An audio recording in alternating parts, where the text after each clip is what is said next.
Meal మేకర్లో మాత్రం 48 నుంచి 54 గ్రాముల మధ్యలో ప్రోటీన్ ఉంటుందండి.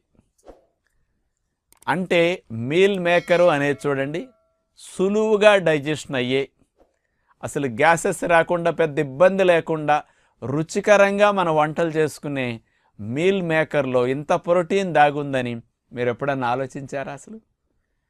అంటే మనం దాన్ని తయారు చేసే తీరును బట్టి కొద్దిగా ప్రోటీన్ అప్ అండ్ డౌన్ అవుతూ ఉంటుందన్నమాట.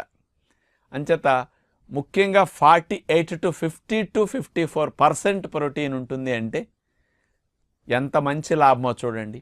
అంచేత పిల్లలకి బాగా ఆటలాడుకుంటూ ఉంటారు, కండ పుష్టికి, body building, gym, weight lifting ఇట్లాంటివి చేసేవారు, కానీ పొలమెళ్ళి హార్డ్ వర్క్ చేసుకునేవారు తక్కువలో ఎక్కువ ప్రోటీన్ రావాలంటే మీరేదో కోడి మాంసం మేక మాంసం తింటారు